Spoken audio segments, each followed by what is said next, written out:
The television studio fell silent as the host leaned forward, his eyes fixed on the man across from him. Bob Joyce had faced this question countless times before, whispered in grocery store aisles and shouted from concert crowds. But never like this. Never on live television with millions watching. Never with such calculated precision that it felt less like an interview and more like an interrogation. The question hung in the air like smoke from a forgotten cigarette, heavy and inescapable. Are you Elvis Presley? What happened next would either destroy decades of speculation or validate the most persistent conspiracy theory in entertainment history.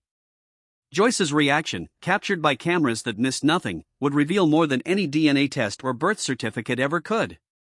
Because sometimes the truth isn't found in documents. Sometimes it's found in a single, unguarded moment when someone's carefully constructed facade begins to crack. For over 40 years, Bob Joyce had lived in the shadows of suspicion. His voice carried the same smoky resonance that once made teenage girls faint in Memphis.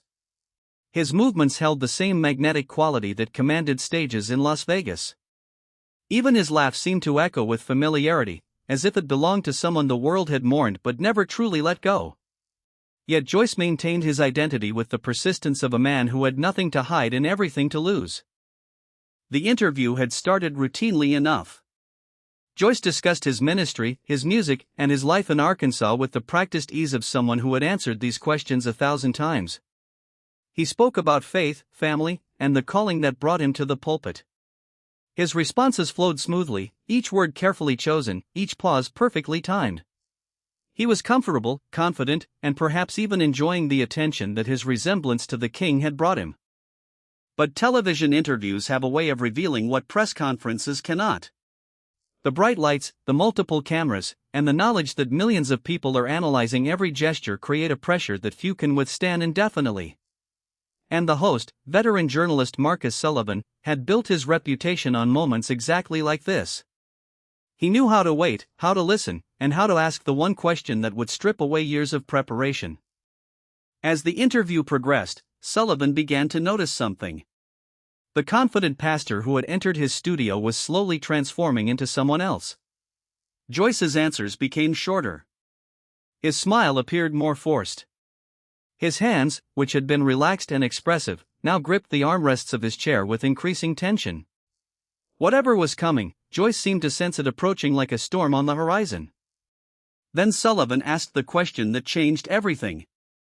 The moment arrived without fanfare, slipping into the conversation like a predator that had been circling its prey. Sullivan's voice remained steady, almost casual, as he delivered the words that would define the next chapter of Bob Joyce's life. But there was something in his tone, a subtle shift that suggested this wasn't just another question. It was a challenge, a test, a moment of truth that had been building for decades. "Bob," Sullivan said, his eyes never leaving Joyce's face, "I want you to look directly into that camera and tell America something."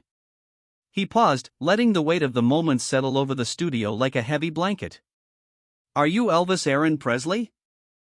The question hit Joyce like a physical blow. His entire body seemed to recoil slightly, as if the words themselves carried an electric charge. For a split second, his carefully maintained composure cracked, revealing something raw and vulnerable underneath. His eyes widened almost imperceptibly, a flash of what could have been panic or perhaps recognition crossing his features before disappearing behind the mask he had worn for so many years. But it was his hands that told the real story. Those same hands that had gripped microphones and played guitar, that had blessed congregations and baptized believers, now trembled almost imperceptibly against the leather of his chair. The tremor lasted only a moment, but the cameras caught it all. Every twitch, every hesitation, every involuntary reaction was preserved for analysis by millions of viewers who would dissect this moment frame by frame. Joyce's mouth opened as if to speak, then closed again. The silence stretched on, becoming more damaging with each passing second. In media training, they teach you that a pause longer than 3 seconds feels like an eternity on television. Joyce's pause lasted nearly 8 seconds, an infinity of dead air that spoke louder than any words could have. When he finally found his voice, it came out different than before. The confident baritone that had carried him through the first half of the interview was gone, replaced by something smaller, more uncertain. The change was so dramatic that even Sullivan seemed surprised by the transformation he had witnessed. "That's..." Joyce began, then stopped again. His hand moved instinctively to his chest, a gesture that body language experts would later describe as self-protective. It was the movement of someone who felt exposed, vulnerable, caught between truth and performance. What Joyce said next would either end the speculation forever or fuel it for another generation. The pastor who had walked into that studio was about to reveal whether he was exactly who he claimed to be or whether the greatest mystery in entertainment history was about to be solved on live television. "That's a question," Joyce finally managed, his voice barely above a whisper, "that I've wrestled with my entire adult life." The admission hung in the studio air like a confession at midnight. This wasn't the denial that skeptics expected or the confirmation that believers desperately wanted. It was something far more dangerous, honesty wrapped in ambiguity, truth delivered through uncertainty. Sullivan remained perfectly still, understanding that this moment required silence. In journalism, there are times when the best question is no question at all, when the space between words becomes more revealing than the words themselves. Joyce was unraveling on live television, and Sullivan knew better than to interrupt the process. Joyce's breathing became visible, his chest rising and falling with the rhythm of a man under intense pressure. Sweat began to glisten on his forehead despite the studio's carefully controlled temperature. These weren't the reactions of someone simply annoyed by a persistent rumor. These were the responses of a man whose deepest secrets were being excavated in front of millions of witnesses. "You see," Joyce continued, his eyes now focused somewhere beyond the cameras, "when you've lived with a face that belongs to someone else, when you've carried a voice that sounds like a ghost, you start to question everything about yourself." His words carried a weight that transcended performance, reaching into something primal and true. The camera zoomed in slightly, capturing every micro-expression, every fleeting emotion that crossed Joyce's features. His face had become a battleground between revelation and concealment, with decades of carefully maintained mystery hanging in the balance. Viewers could see the internal struggle playing out in real time, the war between truth and self-preservation that was tearing him apart. But then something unexpected happened. Instead of breaking down completely or offering a categorical denial, Joyce began to smile. It started small, barely perceptible at the corners of his mouth, then grew into something that transformed his entire appearance. Suddenly, for just a moment, the resemblance became undeniable. The curve of his lips, the way his eyes crinkled, the tilt of his head, it all aligned in perfect harmony with memories of performances from decades past.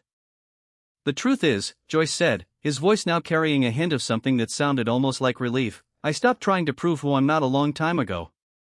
He paused, letting those words sink in before delivering what would become the most quoted line of the entire interview.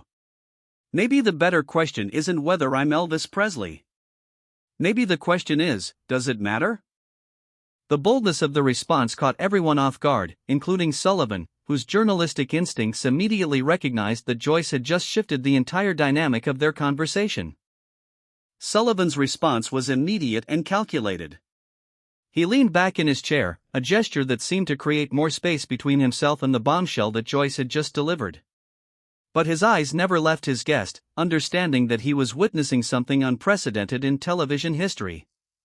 This wasn't just an interview anymore, it had become a psychological excavation, with each question peeling away another layer of a mystery that had captivated the world for decades. "Bob," Sullivan said, his voice carrying new authority, "that sounds like the answer of someone who's tired of running from the truth." The accusation was subtle but unmistakable, designed to push Joyce even further toward revelation. "Your response suggests you've made peace with questions about your identity, but our viewers deserve more than philosophical deflection." Joyce's transformation continued to unfold before the cameras. The nervous, hesitant man who had struggled with Sullivan's initial question was disappearing, replaced by someone who seemed to be rediscovering his own power. His posture straightened, his voice gained strength, and most remarkably, his mannerisms began to shift in ways that made longtime Elvis observers lean forward in their seats. "You want to know what's tired?" Joyce replied, his voice now carrying an edge that hadn't been there before. "What's tired is spending 47 years explaining why I look like I look, why I sound like I sound, and why I move like I move." He stood up from his chair, a move that forced the cameras to adjust and gave him command of the studio space. What's tired is people expecting me to apologize for existing. The physical transformation was startling. Standing, Joyce carried himself with a presence that seemed to fill the entire studio. His movements became more fluid, more confident, almost theatrical in their precision. When he gestured, it was with the practiced ease of someone who had commanded much larger stages than a television set. The change was so dramatic that even the camera operators seemed mesmerized by what they were witnessing. "But here's what I'll tell you," Joyce continued, now pacing slowly in front of Sullivan's desk, "and what I'll tell everyone watching this." He stopped, turned directly toward the main camera, and, for the first time in the interview, spoke as if he were addressing each viewer personally. "I am exactly who God made me to be, in this place, at this time, for reasons that maybe I'm just beginning to understand." The statement carried multiple layers of meaning, each one designed to satisfy different audiences while revealing nothing and everything simultaneously. It was a masterful deflection wrapped in spiritual authority, a response that would be analyzed and debated for years to come. Sullivan knew he had one final chance to extract the truth that had eluded investigators, journalists, and fans for nearly 5 decades. The man standing before him was no longer the humble Arkansas pastor who had walked into the studio an hour earlier. This was someone who commanded attention with the natural authority of a born performer, someone whose very presence seemed to bend the energy of the room to his will. "Then answer me this," Sullivan said, rising from his own chair to meet Joyce at eye level. "If you're exactly who God made you to be, why do you refuse to take a simple DNA test that could end all speculation forever?" The challenge was direct, unavoidable, and designed to corner Joyce in a way that would force either complete honesty or obvious deception. Joyce's reaction was immediate and unexpected. He laughed. Not the nervous chuckle of someone caught in an uncomfortable situation, but a rich, full laugh that seemed to come from somewhere deep inside his chest. It was a laugh that carried echoes of midnight recordings and sold-out concerts, a sound that made everyone in the studio stop breathing for a moment. "You think this is about DNA?" Joyce asked, his eyes twinkling with something that looked almost like amusement. "You think the truth of who someone is can be found in a laboratory?" He shook his head slowly, and for just an instant, his lip curled in a way that millions of people had seen before, captured in countless photographs and film footage from a different era. "The truth, Marcus, is that some questions are more powerful than their answers. Some mysteries serve a purpose that facts cannot." Joyce moved closer to the camera, his presence now filling the frame completely. "Maybe the world needs Elvis Presley to be alive more than it needs Bob Joyce to prove he's dead." The statement hit like lightning, electrically charging every word that followed. Joyce's eyes seemed to look directly through the camera lens and into the souls of everyone watching, creating an intimacy that transcended the medium itself. In that moment, he wasn't speaking to an audience, he was speaking to believers, skeptics, and everyone caught between faith and doubt. "But here's what I will promise you," Joyce said, his voice dropping to barely above a whisper, forcing viewers to lean closer to their screens. "The truth always finds a way to reveal itself. And when it does, the world will understand why some secrets are kept, why some identities must remain fluid, and why some legends refuse to die." As the cameras continued to roll, one question remained: had America just witnessed the greatest performance in television history or the most revealing confession ever captured on film?